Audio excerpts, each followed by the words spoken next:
How are you doing? I'm not across the country this time. I'm sitting beside. Hello. Beside Is this a you. test, or are we actually? No, we're actually doing. Oh, we're actually live. Oh, sorry. I'm not actually across the country. Hello, planet Earth. You don't have to yell at me. I'm right beside you this time.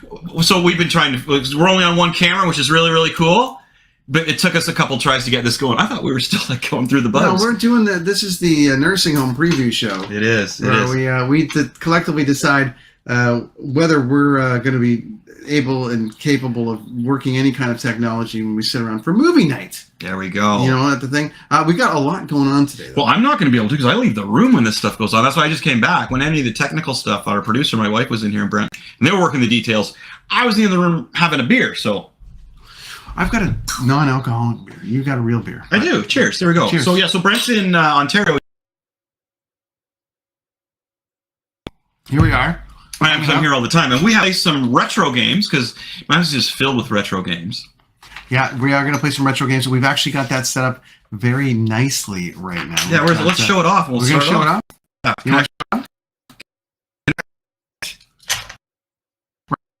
off? Okay, folks, remember Connect 4? Remember that? So... Remember that? Yeah. You remember that? Yeah, so this kind of thing. Like, this is some serious... Gaming. Gaming. The kids these days, they don't know what this is. They don't know what's going on here. Look at. So we're gonna play a little bit of that while we're doing, the show and have some fun.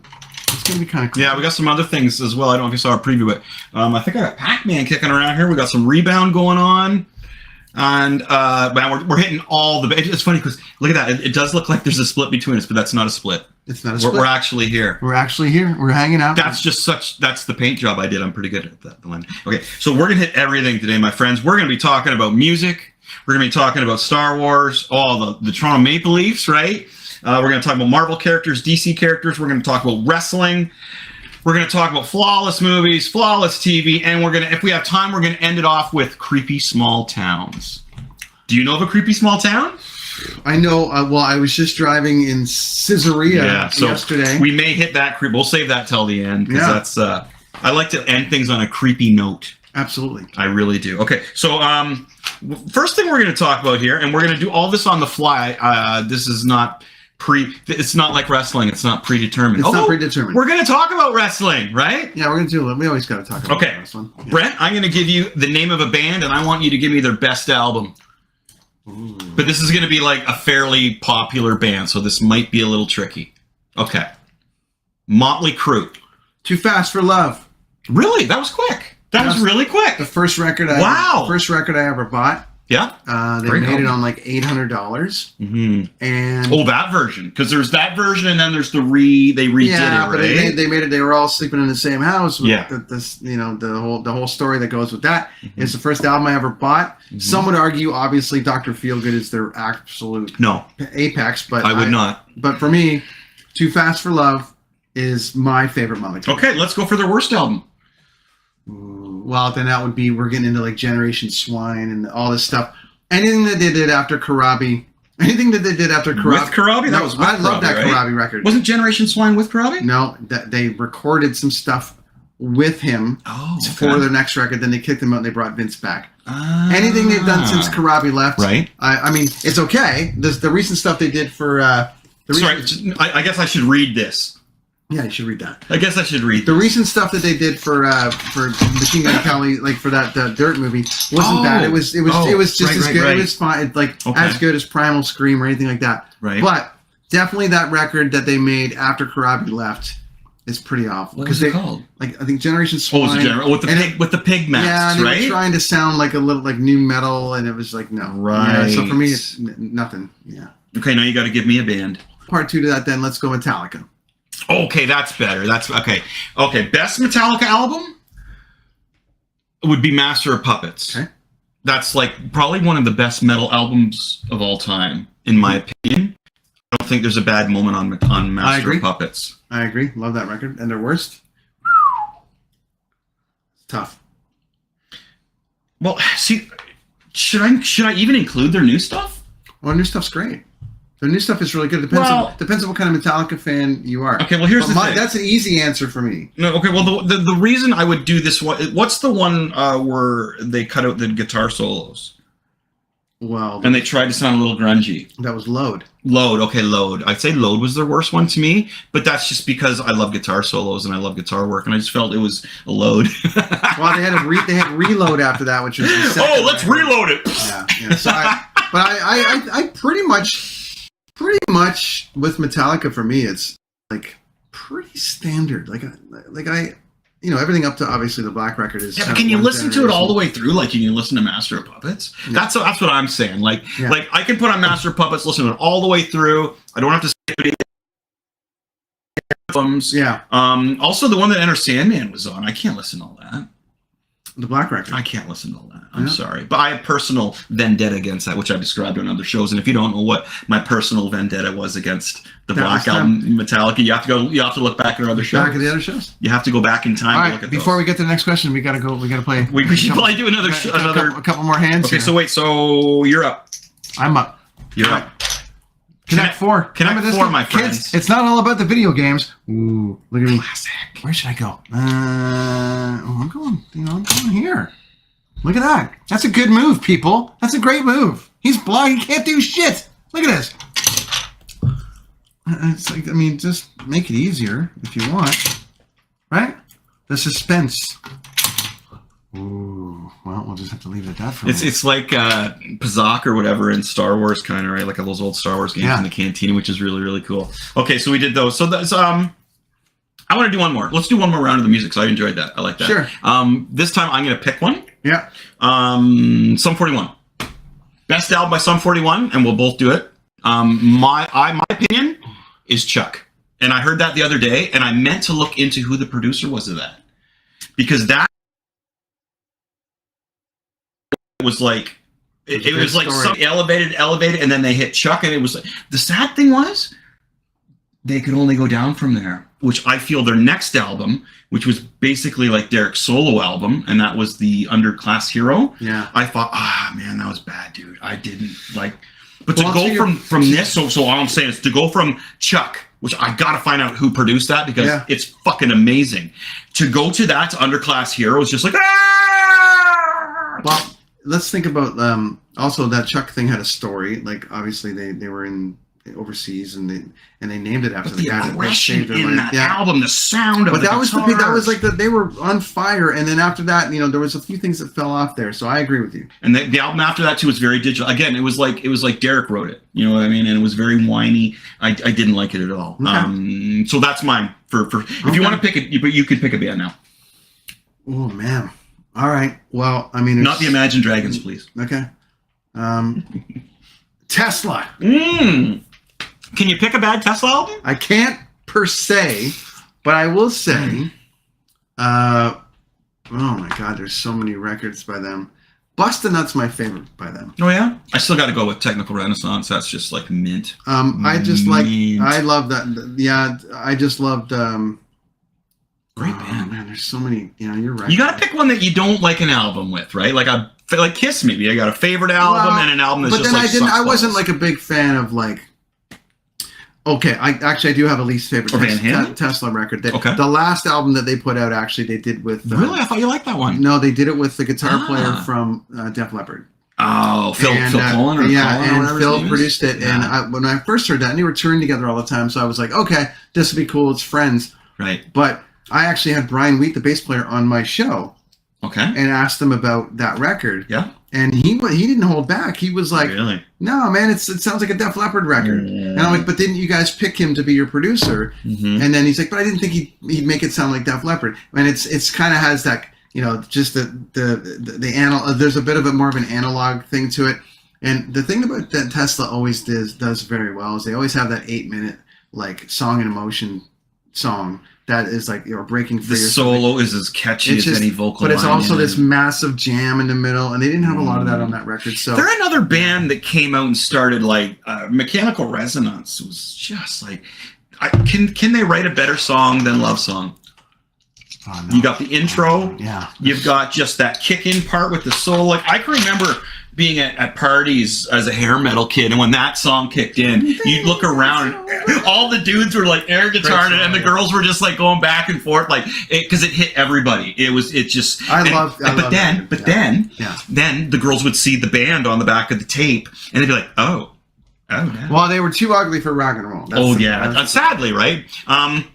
It's funny that they didn't put a good-looking band in front of them like Milli Vanilli did or anything, right? But you got these kids going. The funny thing is that the and again, you'll just have to listen to the other episode, friends. But Brian was pretty insightful about the fact that they didn't buy into the trend thing. They didn't care. They didn't care that they weren't the best-looking band. They wanted to be the best band, and I think that they pretty much accomplished out of that group. They're very well respected, at least. Yeah, it was a fight between them and Extreme for like.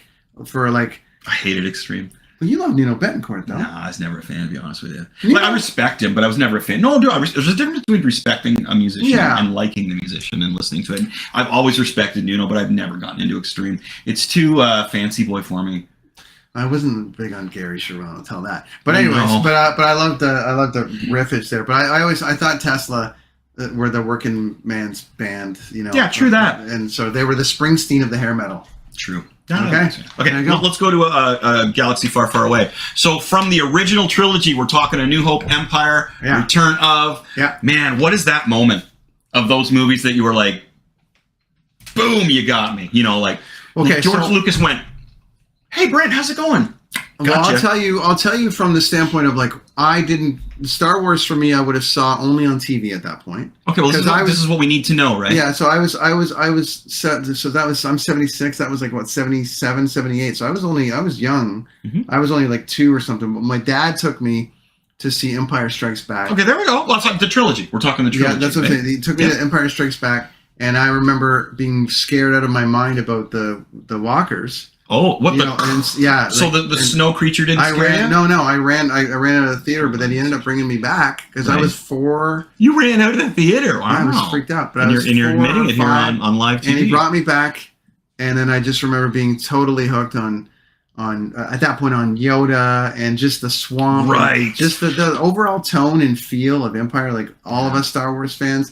Once you got into it, it was just like, I am so in. The characters are so deep. But I think when he went to see Yoda for the first time. Wow, so Yoda, that's cool. And it wasn't a Yoda thing. It was that journey. And then he sees this little dude, and it turns out it's the most powerful Jedi. So are you getting the same vibes from Grogu, or is that doing anything for you? I know Grogu's amazing. I think Grogu has absolutely hooked everyone. It's the smartest thing they've ever done. The next thing they should do, it's the smartest they need to do a Jedi Academy with the kids. You got little Wookiees, you got little Greedos walk. It's just why. I'll write it for you. They touch a little bit on the like when they get into the darkness of Anakin and stuff, and they touched on it in Obi-Wan where he went back and actually showed him like murdering these kids, but yeah, I think for me it was when just Luke, just the whole tone and vibe of Empire. Instead of being Yoda, cool. Yeah. It's funny. So I'm a little bit older, but I saw it when I was like 6 years old. I saw it when I was 6, so you were 2 when it first came out. I was 6. That's not that big of a difference. There's a cat at the door. We'll ignore that. This is the funny thing is that I was taken from the absolute get-go. I'm not talking the ship. I'm talking the crawl. The crawl. The crawl, dude. I'm talking the crawl. Sitting there, and this little 6-year-old kid in a theater, man. Great big screen. Totally in. It hits. Ba, ba, ba, and it's like, okay, I can read. Really? This is what's going on? Okay, great. And then to back this up is the ship. And I'm waiting for the ship to end. And it doesn't. Nope. It just keeps going. You see this little ship, and it's like, whoa, look at that cool spaceship. And then and you realize the turmoil as a 6-year-old that this little ship is in. You don't know who's in the ship, but I can remember vividly at that time reading the crawl and just being like, oh, damn, let's go, and then seeing the danger and just thinking, oh my gosh, who's in that ship? Who is it? Like I was who? And my inside is who's like, so that's it, dude. I was like, boom. George Lucas got me right from the friggin' first shot. I've been watching a lot of Lucas interviews lately because there's a lot of talk back and forth about potentially 10, 11, and 12 coming. Mm-hmm. And there's a lot of talk about that. And they talked about Lucas's involvement when it switched over to the latest, the last 3. Right. And he's like, I just had to check out because I realized that we were just on different places and that it was not the movie that I wanted to make. Mm-hmm. But I think there's been enough pushback about the last 3, and now they're trying to fix all of it with all this back end stuff that they're doing, that I really think Lucas is actually going to be involved in the last 3, nice. At least from a bit of tone, right. And to add a little stuff in the back. Maybe a little bit of storytelling and retconning a few things, which would be great. Let me just grab the cat. The Jawa scene with 3PO and R2 in there in the dark at first. Yeah. Thank you very much. The Sand people didn't scare me that much, but I was hooked right from that. See, that's the thing that people need to know about me, I guess, as Star Wars fans, because as the douchebag Star Wars fans, the little bitches, they can be little bitches. I was hooked from the go. Let's get back to our game for a second. Back to the game, everybody. And then we'll talk some hockey. We need, what we need to do? I need to add some theme music. We really need to the. I need to add some. There's you can add add source. You can add. Okay, well, you better hurry or I'm gonna start cheating. Background music. It's okay. All right, we're doing this. This is where should we go? Where should we go? That's me or you? Wait, 1, 2, 3, 4, 5. 1, 2, 3, 4, 5. No, you're up. That's me. I think I made the last one. No, I guess it's me. Yeah, because I'm over here. Look at this shit. All right. What are you gonna do? What you gonna do? Nope. Not good. Oh, but I see what you're doing. It's a very strategic game, my friends. It's extremely strategic. Video games can't pick this shit up. You really got to be aware of what's going on. That's for sure. And Chris is not. Oh, damn! I had it here! It's funny because you start this game and you're like, okay, how's somebody going to win? Bam! But you did. Good job, dude. All right, you got me on that one. Oh, that's the best part. That's the best part. Okay. Round 1 to the sky. Yeah, you got it. All right, we're going to bring in a different game now. Right. That's how it works. That's fine. Okay, so we're going to talk about some hockey, and then we're going to crack out some classic Frogger. Okay, we're going to see who can get the high score in Frogger. So this is what we're going to do next. Remember these classic games, these little handheld, this is our handheld type, I guess, right? Yeah, the miniature version. Well, and then eventually it went on to Game Boy and Switch, but this was the leading of the charge here. Yeah. I love the classic. I'm already playing.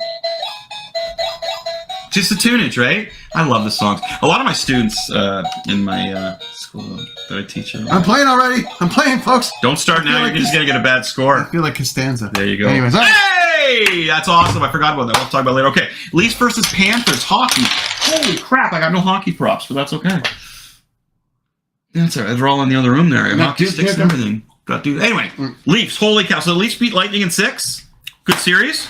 I'm glad they put Buddy back in there who got suspended. Oh, Bunting, yeah. Yeah, I'm glad Bunting got back in there. The garbage man, get him back in there. I like his style. I like his playing. They took Hole out. I never thought that he would sit Hole. Is he coming back? Well, I don't know, but he sat in that last game. Once the second round starts, it's all the same. So would you have rather had the Bruins or Florida Panthers? That's the big question. So right? When the Canucks went to the Stanley Cup final in 2011 against the Bruins. Yeah, but they went through the Blackhawks, which they could never. They didn't beat. Mm-hmm. They couldn't beat for 3 years. Mm-hmm. They just couldn't beat them, and they finally slayed the dragon, as John Short has said. And I just felt like when they got through that, that team was unstoppable. And I said, I think they were the best team to never win the Stanley Cup. Right. So for me personally, going into that Florida Boston game from a straight winning the Stanley Cup thing, I was like, it's got to be Boston because they have to have it on that final slaying. Yeah, not only did they make the second round, but also beat Boston on the way to do it. Wow. Because so then it would be like, okay, there's nothing stopping us now. Exactly. We can take the Rangers or the Devils. But now with Florida, I mean, I'm worried. It's a different thing. I'm worried. I actually would have rather seen them playing the Bruins because I like their goaltending tandem in Boston because I don't think they're that good. I'm surprised that they had the season they had with Ullmark there. I'm aware of him. I had him in my pool last year with Samsonov. Wow. But he split duty, so he was still good for 40 wins or 38 wins, and Samsonov had 30 wins, whatever it was, that was my tandem, and they were kind of backups that were number ones. And that's kind of what's happening with Toronto. You're still in that situation. I was talking to a friend of mine today, and he's not worried about anything that faces Toronto unless it's the Rangers. And if it gets that far, and everyone stays healthy. So there you go. Yeah, well, there's the thing. A lot of people get injured during the series. I'm surprised the Leafs have no injuries from that first round. That we know about. Well, nothing that kept anybody like seriously out. You know what I mean? Like, you do notice when somebody's injured. I heard Bergeron was playing very hurt. Well, he had a herniated disc or something, right? Yeah, so poor Bergeron. So anyway, so we got Florida and Toronto, man. What do you think? Who's gonna? Well, I think with the momentum that's going right now, I think I want to say Toronto's just a little like on fire offensively right now. They need to be more than a little, my friend. Yeah, I do or do not. I think they're deeper. I think they're deeper than Florida on line 3 and line 4. Can they compete physically with Florida? No, but I think the physicality opens up a little bit of ice for that third and fourth line guy that no one's expecting to go score. Right. So you get some hits, and next thing you know, there's a breakaway because Tkachuk's worried about running a guy over, and then Nylander sneaks behind everybody and scores. So I think that Toronto's just deeper on every line. So I don't think it's gonna go 7.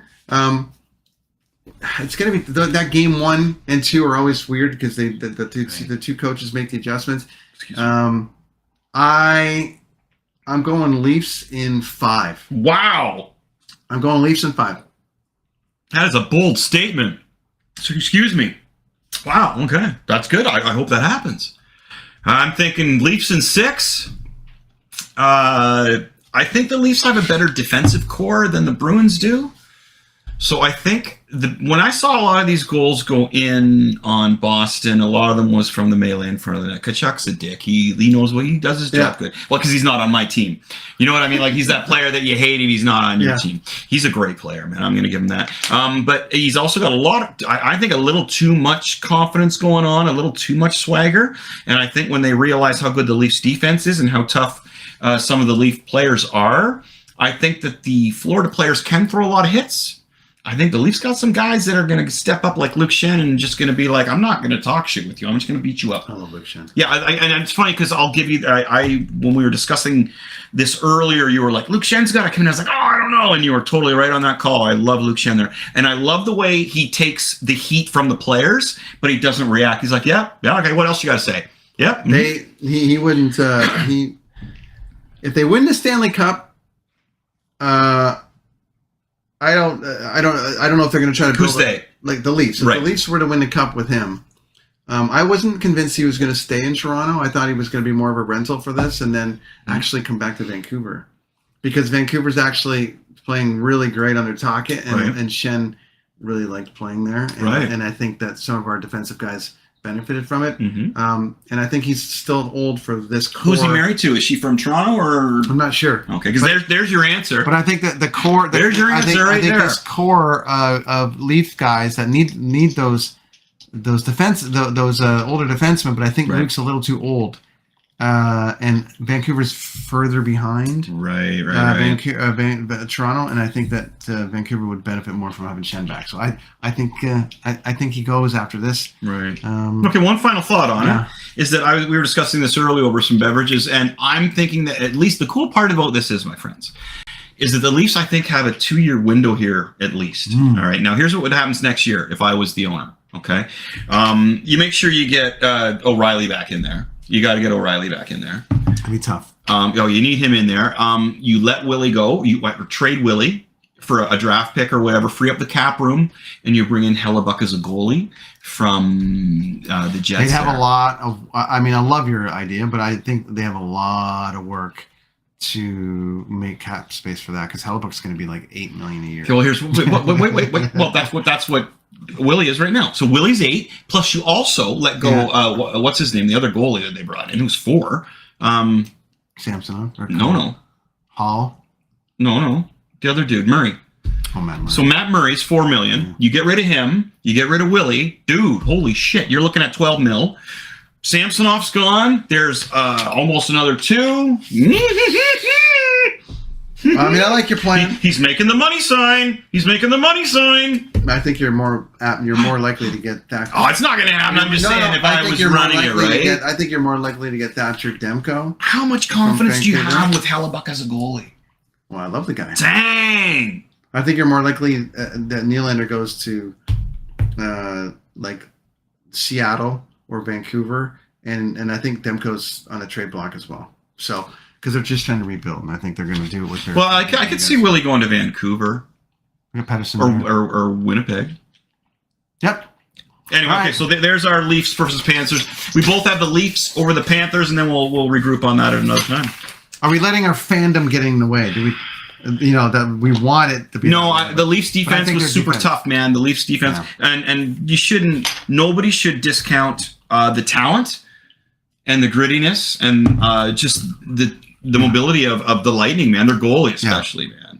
When you got a goalie, I don't care how amazing your team is. If you got a goalie and some good forwards who can score clinch, you got it. I'm with you. Plus, they had that agitating line. I want to show pictures of them complaining, but I can't. All right, I like Paul Maurice. Yeah, Paul Maurice. Okay, so we're going to try this now. I'm going to... Oh, Chris is playing some Frogger. Yeah. What you need to do is you need to go around and put it in front of the camera. Just going to play this in front of the camera. Does this work? You're going to lift up. You're going to go right about this way, right about there. Let me just get this open here. Maximize that. Oh, look at that. Right there. All right, there's where you're going to be.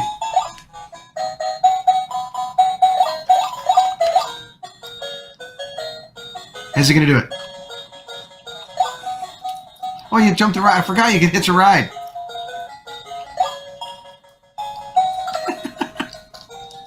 Did it. I went through in one shot. Now you got to try and do that. But I got so much time to do it, right? I think you're going to be done really quick. I don't think you have to put the effort in. in. How am I looking there? Go E. I can barely see it, but... Okay. Stanza. I was gonna say that didn't take long.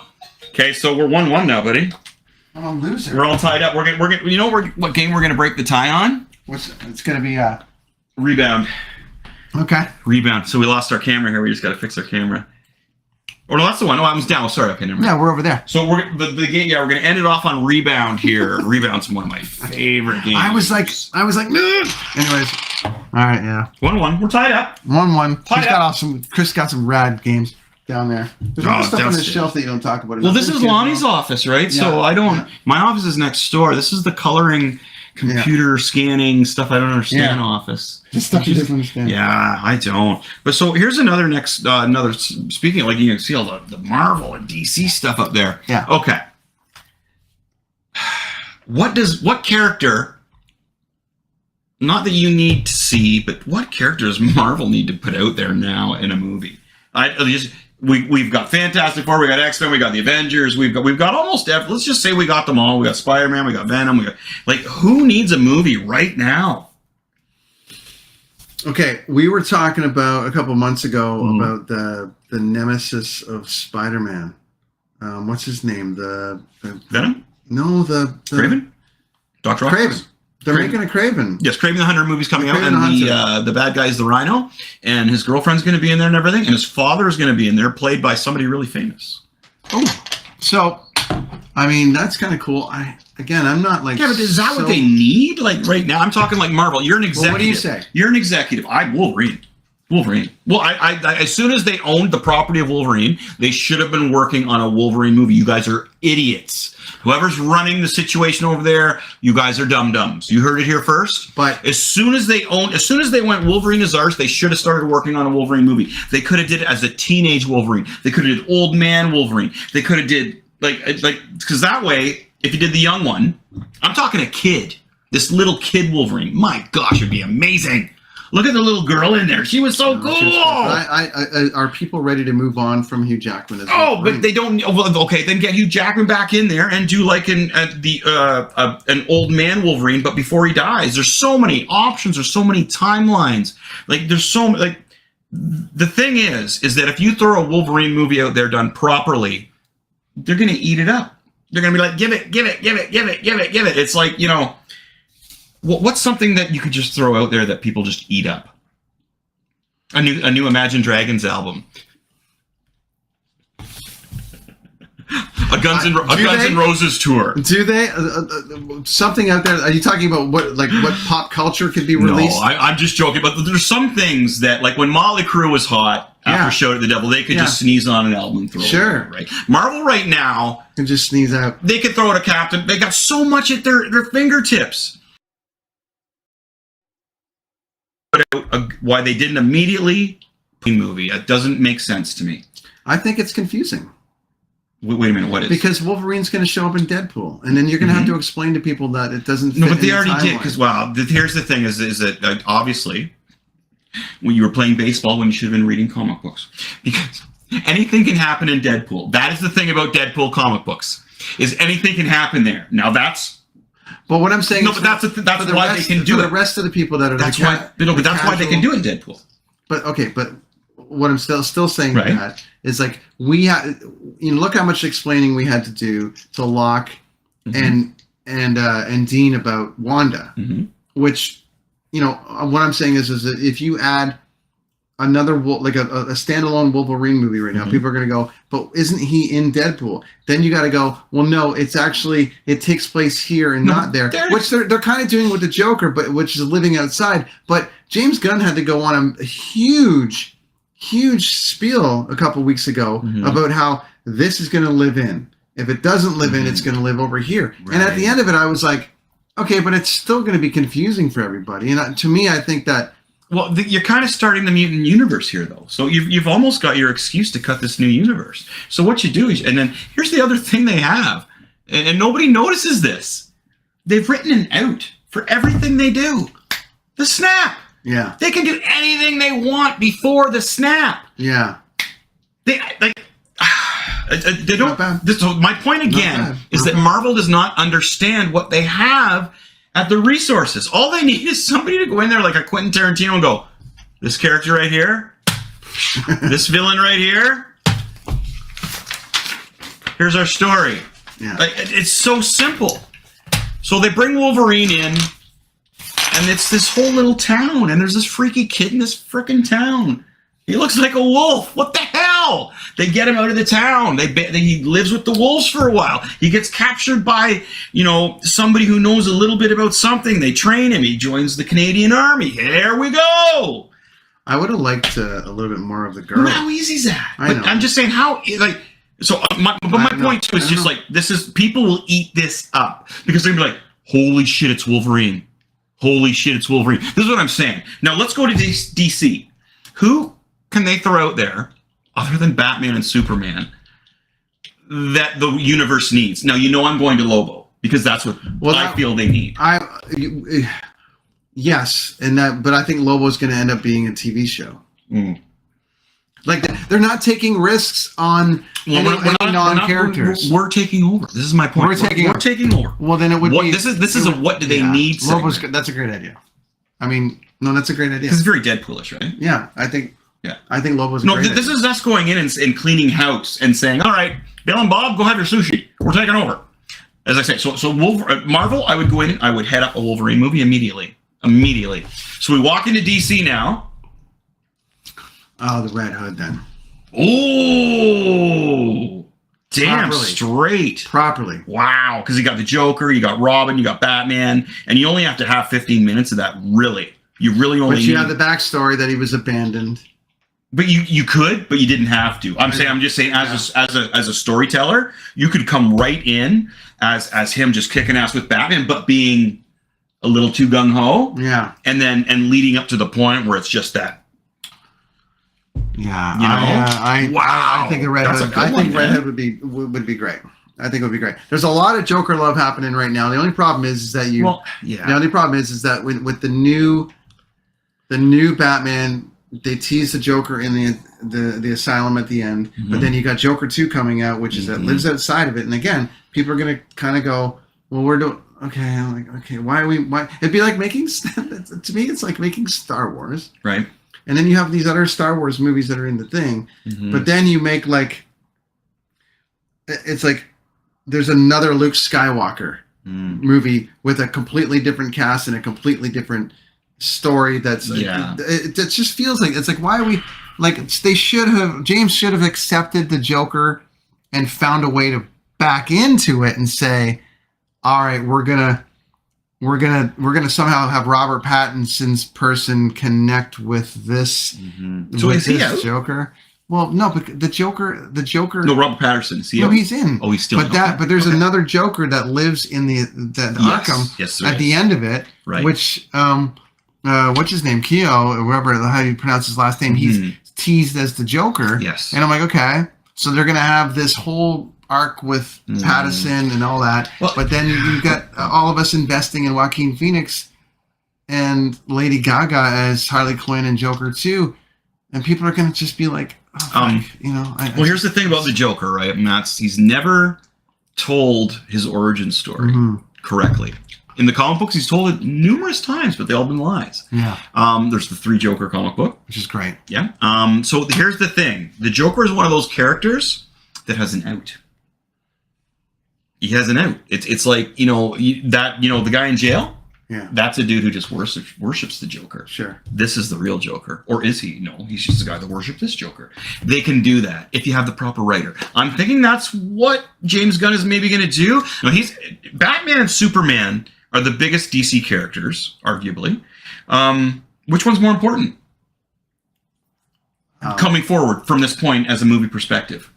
I think Batman, because there's just way more, and I was such a Superman fan, but there's just way more stories to tell with Batman. So I think Batman is a better character to build around. Right. People love Superman, but they're just out of. Well, the Rogues Gallery is way better with Batman, right? There's just so many things I think we're going to get a real good look at when this Flash movie comes out. Because apparently all the Batmans are in it. It's interesting how the future of DC is starting out with this weirdo guy who is like wanted by the law. I know. Let's put all our money on him.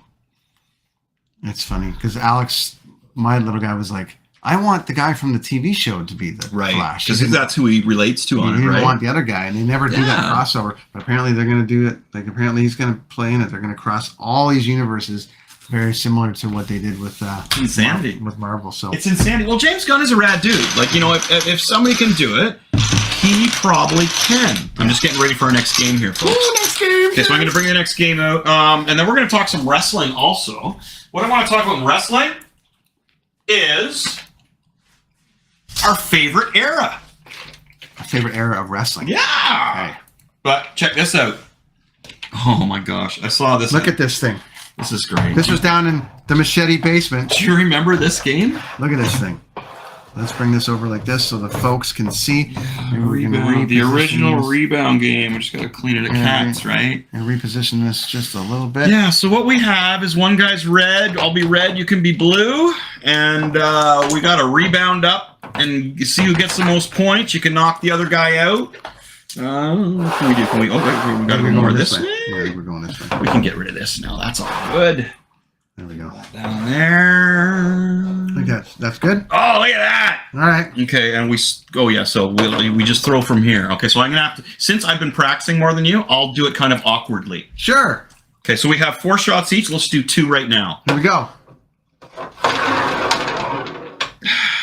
It's like a dirt on there. It's almost like curling. And that other game, right? Oh! No, we're a little bit uneven there, I think, but we'll see. Oh, jeez! Oh, that was a great shot. Ugh. Okay, we'll keep going. Here we go. Winner takes it all.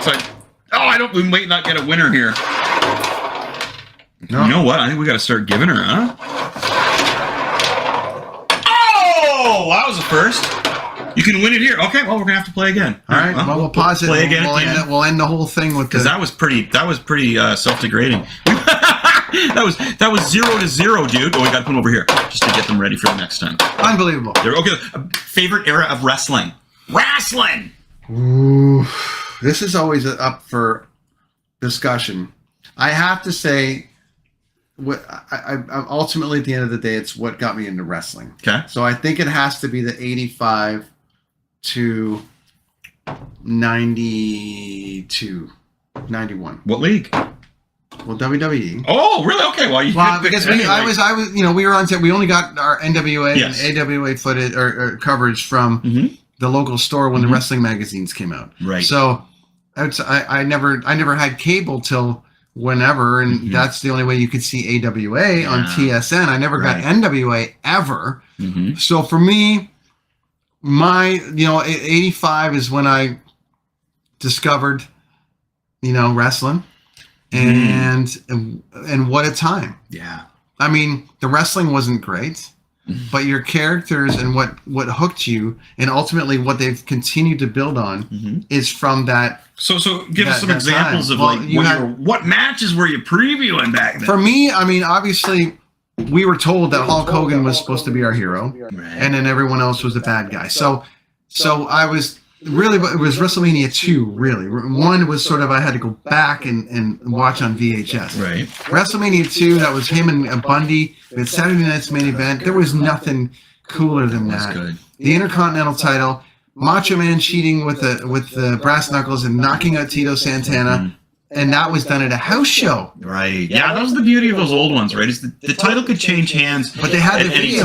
They were videoing the house show, and so then he just shows up on Saturday Night Wrestling, and he's the Intercontinental Champion, and we're like, what? And then they have the footage. I mean, that was amazing, which led to these incredible feuds with like Ricky Steamboat, Jake the Snake Robert, all these guys, and then you had Jake like bite Macho Man with the snake. You couldn't do that now. You had Hogan. Up to WrestleMania 4, he was like the champion forever. Was it like 1,000+ days, like Roman Reigns right now? And then finally loses it, and then we get to WrestleMania 4, and we're like, well, and Hogan gets eliminated from the tournament. It's like, who's going to be champion now? Yeah, right. What do you mean the Macho Man's a champion? There's that. Then you get into 5, which was a little wacky, but then WrestleMania 6, which I was at, Edge was at, a whole bunch of people. Yeah. That was the changing of the guard to the Warrior. Yeah. Then we started slipping because then it goes to the Warrior, but Warrior couldn't cut it, so they put it on Sergeant Slaughter. Hogan wins it back in 7. Then we get to 8. There's some backstage weirdness there. Hogan almost leaves and gets fired, comes back. So it started falling off for me right around there, and then we started getting WCW and started seeing some of those other guys. So that 85 to 91 for me, I think, is my favorite era. Cool, right on. I'm gonna go in a completely different way here. It was funny because it was on when you came to my house today. Is ECW? Yeah. Wow. And that was just that was like a 5-year span, so that was it. Yeah. When Brent came today, I was watching the Pillman Pipe Bomb episode there, where he goes off with his cane. Smart Mark! Smart Mark! Booker man! This is gold. So ECW, the thing I liked about it is you never knew. And that show opened with 2 tag teams fighting. And then somebody come up and beating the crap out of everybody with a kendo stick. It was just like, no, I didn't expect that. Yeah. I love it. And as we were mentioning before, I'm so sick of the Uso brothers. Like, I'm so sick of them. I don't want to see them anymore. Take a break, guys. You're very talented. You're amazing. But it's going to split. Well, let's take a break. ECW back in the day, you didn't know what was going to happen. It started off with dun dun dun dun dun dun dun, White Zombie. Yeah. They were taking advantage of the Gen X grunge culture. Raven was amazing that way. He even renamed the DDT to the Even Flow. Yeah. Who's that? Pearl Jam. I think I might even. Thank you, Brent. This is from Brent. I got a few of these. That's right. So that tells you right there how key and how into what's going on is your champion's finishing move is named after one of the top songs, not by the 30s and 40s crowd, but by the kids that are actually buying the music. So they had the whole thing going on. And it's funny because I've talked to a few people who are into wrestling and have been on the show, and they're really not even aware of the music factor. And that was huge, though. That was massive. To start the show with dun dun dun dun dun dun dun dun dun dun. I definitely think ECW. I mean, ECW for sure changed the landscape because it made stars out of otherwise not stars. And at that point, we had more campy like. Well, they let them do what they wanted to do. Can you imagine Junkyard Dog doing a table bump? Wasn't he in ECW for a while? I don't. Did he do a table bump? Did you ever see? Sidebar. Yeah. Sidebar. He should have been a WWF champion back in the day, at least for a month. That guy had sidebar. Let's not get into why he was not. I'm just saying. After sidebar, watching all these old WWF matches, dude, he had the crowd every time though. I'm surprised he every time. I'm surprised he never made Intercontinental Champion at least. Yeah. Wow. We didn't even get that. Ah. But you know, it's like. But if you look at the guy, like how they built that Intercontinental title, like you know, even Billy Jack Haynes, which I thought for sure was going to be the guy. He never got over there. He got beat by a guy with a 2x4. You know, it's just funny. It's a lot of these guys that just never got it. Right. But ECW changed the landscape of wrestling from the standpoint of like they let the wrestlers do what they want. It was way over the top. Like you wouldn't have these table bumps if it wasn't for Sabu, and he would just do a table at the end of a match. Sabu was like. Yeah, Sabu was great. RVD, oh my god. And then also Mike Awesome, who they just killed in WCW with his Fat Chick Thriller thing. Just ridiculous. He was amazing. Like, they were really hurting each other. Like, but every match. It wasn't like, I know the WWE, man, they do some great bumps at pay-per-views. Yeah. These guys were doing it every week. Well, that's what's happening on AEW now, too. And I think it's kind of, you know, it's but it's funny when you listen to Brent speak right now, and he's not a fan of what's going on. He's like everyone's kicking, but nobody's like everyone's kicking out of everyone's finisher. I like that. Everyone's kicking out of everyone's finisher. I like that. Well, you remember when the superplex was the greatest move ever? Well, you have to elevate, dude. You gotta. It's like we can't draw the same way we drew comics back in the day. Oh, and he's also pissed about the. He's also pissed about the leg slap. I know. And that's actually starting to drive me nuts too. Yeah, it's in everything, and that's when they do a super kick, and then you get. And if somebody's gonna kick you with that velocity and that kind of sound, you're gonna get color. You're gonna get bleed. You're gonna bleed. So this is again, we've discussed this. Gonna bleed. This is what's killing me with WWE. Is it's so much of a Marvel show now, and not a good Marvel show. So anyway, let's not trash talk anything. ECW, man. ECW. I would love to go back to one of those shows. I think, regardless, and I know wrestling's been around for hundreds of years, and I think ECW changed the landscape of wrestling, but I don't think anything else exists without that international exposure. Of course not. Of WWE opening, because it really opened up to like, well, what's going on in NWA and what's going on in AWA? Because I remember on TSN having AWA and going, there's another one? Yeah. There's another one. Right? And you had Scott Hall, and you had like all these guys. Eric's, like Kurt Hennig, you know, all these guys that were like, who are these guys? And then, you know, the wrestling, but they were wrestling to like 9 people, and it was like, I just remember it being a little wacky. But anyways, that was my favorite era. Yeah. Well, you know what, dude? If we lived in a proper world, you know what the main event would be? The Usos versus the Young Bucks. But there's too much fighting. If we all got along like our metal bands who are like doing shows with everybody now, holy shit. What do we got? Ozzy, Metallica, Iron Maiden, Slayer, Iron Maiden, Guns N' Roses, a weekend event, right? Yeah. So how's that working? You know about that, don't you? Are you working that one? No, that's not us. I could go because I'm going to be out with one of those. No, I wonder if you're working that, because that'd be chaos. No, you know what? For me, it's like, and I love, you know. I'm just talking the egos of all the other bands. Those guys at that level. It's just a different style of business. Okay, cool. So it's the ego-wise is everything's set. Everything is. There's no question marks. It's just like you want Metallica. It's whereas maybe you saw those videos of like Metallica and Guns N' Roses going on tour back in like '91, and James has got the rider out, and he's like, he wants this, and they want this, and they want this. It's like, well, bottom line, what kind of show do you want to have? We want to do this. Great. What kind of show do you want to have? We want to do this. Okay, great. We'll share lighting. We'll do some things. But where they're playing in Coachella, that stage is kind of set. So there's not going to be a lot of extra production brought in for that. It's just going to be kind of what you couldn't travel that tour. That would be insane. you couldn't travel. No, it's when I first heard about it, I was like, wow, what day is that on? That's going to be a long weekend. It's going to be a lot, but it's it's cool. It's a great show for a rock fan. Oh, sure. That's why I say, like, it's good that they can do that. I'm not down with standing in a field anymore, but no, dude, I'm not down with standing in a hall anymore.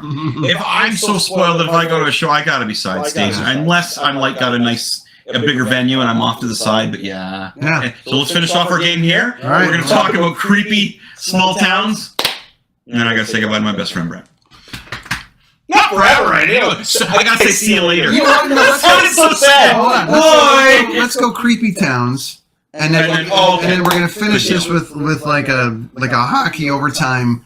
Yeah, that's what it is. We got to keep going. You're right. All right. We got about 8 minutes. Okay, so here's what we got. So creepy small towns. So here's the funny thing. Brent and I both. He's from a creepy small town.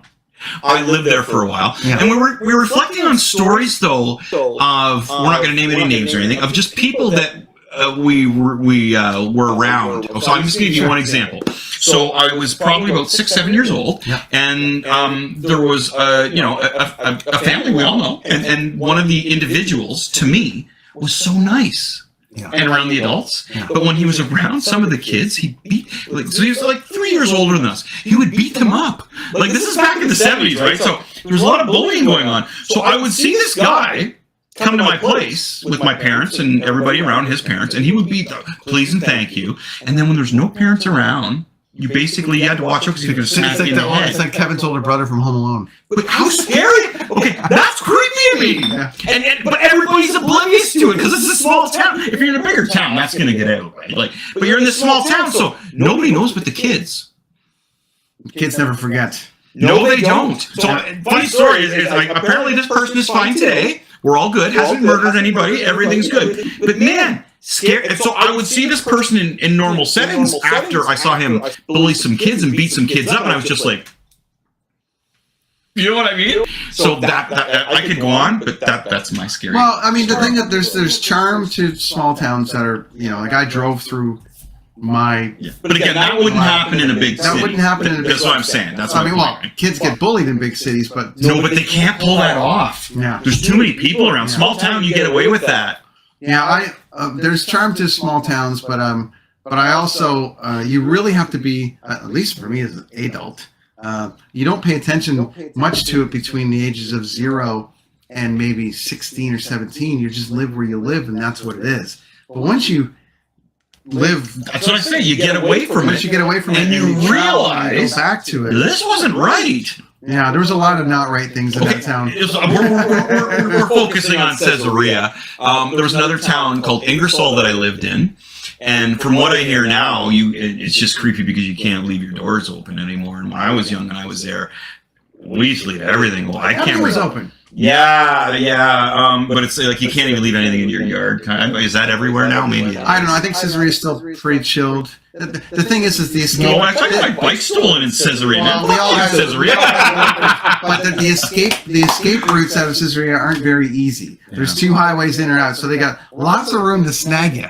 That's true. If they want to. So wait. So you've been have you ever been in a city where you were just creeped out, like on tour? Creeped out from the standpoint of like. Well, so let me give you an example. Okay, so I'm a little kid, maybe 7 years old. My parents, and they can relate to this. Hi, Mom and Dad. Hi, Mom and Dad. Good visit today, right? Yeah, we did. Good visit today. And so they'll back me up on this. When I was a kid, I had to stop in Tennessee if we went to Florida. Remember, the states get fireworks, but you also had to stop for gas. There's a lot to unpack in that sentence. Woo! I know, right? What are you doing, Gary?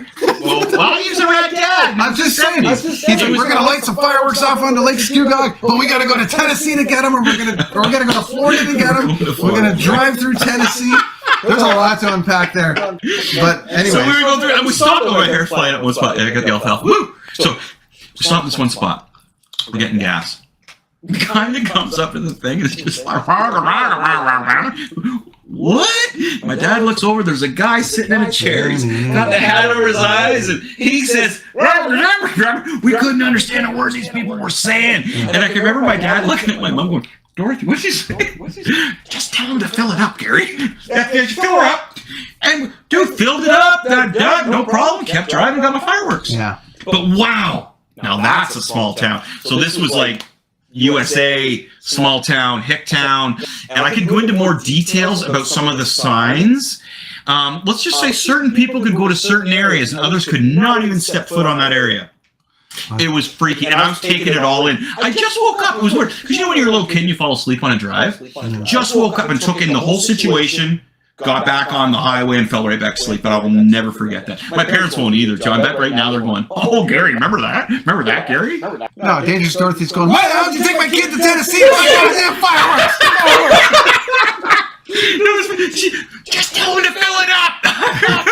Jesus Christ, Gary! He's trying to figure out what these two guys are saying, and she's just like, fuck it, dude! Dorothy! We're not here for conversation, Dad. We're here to get gassing it out. He thought they had something important to say. I don't know, Dad, but that was awesome. Thanks for the memory, buddy. 12 points. If you got one, leave it below. Okay, let's finish this off. We're gonna You finish ready? this up. Here we go. Oh, man. All right. This is our game 7. I'll start this time. Okay, buddy. Here we go. Game 7. Oh my God! Land 20 right there. Holy shit. Oh! Moves me to 50. Very excited. I was going to put the block in there. It didn't seem to work. Oh! Ah. Oh, wait a minute. Something happened here. No. Why do I have 2 left in the old? Oh, no, you're right. Okay, oh, never mind. Okay, how do we? Oh. Yes! Here we go. We're going to put the block in. Okay, wait, we gotta add this up. So you've got... This one eliminates all those ones. Wait, let's just, I'm just curious. So what do I need to get here? So you got 50? You got to get 100. Really? Wait, I got 40, 60, you got 50, Curling 60, rules. 70. No, it's points. It's points. So you see the things on the side? All right. Points. No, just points. So you got 50. Well, let's do it this way. 50? Old school. Oh, it's stuck. Trust me. It doesn't work anymore. 50, 60, 70. I got 40, 50. Okay, you got 70? You need 20 points to tie. Yep. 50 to win. All right, you ready? Here we go. Game 7. Tie. Oh my God, we gotta do it again. Oh, you're Florida, I'm Leafs. You're Vancouver, I'm Toronto. You see what's going on here? You see what's going on See, here? this is intense, kids. All right. Okay, I get to go You get first to go this start. time. You get to start. So I'm red. Here we go. Oh, you bastard. That's 50. That's 50. Right? Oh, no, it's 100 Now, now. you prick. All right, here we go. I'm noticing an angle here. Oh, See, it's not, now we're getting used to it. Watch this. I'm seeing some angles. Oh, wait, I shot yours. Oh, we gotta start over. I see what's going on. I'm sorry. Oh, maybe it was a good idea for you. Oh, man, now I'm flustered because I made a mistake. Okay, you're flustered too. Oh, Yes! Oh, come on, that was a great one. bastard. That was like, Oh! that was a good move though. That was like a Yeah, but I got commercial one laying 10, and I'm Is that in 10 or no though? I don't know. That's gonna go to what the instant I'm saying- replay. Is it in or out? you're laying 10 because you're on the line. I don't know what the rules Okay, are. we gotta examine it. Oh, jeez. Ah, Oh, now I'm 10, buddy. Oh, I won. Unless I really screw something up. No, I win. No, we tied. Oh my God, we tied again. well, does that count as a line? That's the question. No, you gotta be a little over. Dude, we tied again. Because that was because of my last shot. Triple overtime. Alright, I'll go first this time. You ready? Be sure to follow us on Crier Media. Be sure to follow us at Machete Comics. Check out Chris Machete at machetecomics.ca. Check Buy out my stuff. Do Did Will, the Story People podcast every Wednesday on Crier Media. Some cool guests coming up. This is Game 7. Game overtime. Here we go. Doing this thing. God damn it. Here we go. Oh, shitty. Oh, wow. Son of a That one bitch. just was right in the gutter, my friend. But I didn't get anything there anyway, so. Oh, he's That was a good shot. playing the lead That here. was a good shot. Oh, which are you? No, I'm 50. Are you sure? Yeah? Well, if it's on the line, it's got to go backwards, Right. right? It's gotta go now. Yeah. Look at the angle of this. You gotta get used to it. As I say, this is old. This is from the 70s. Okay, I got all mine in there.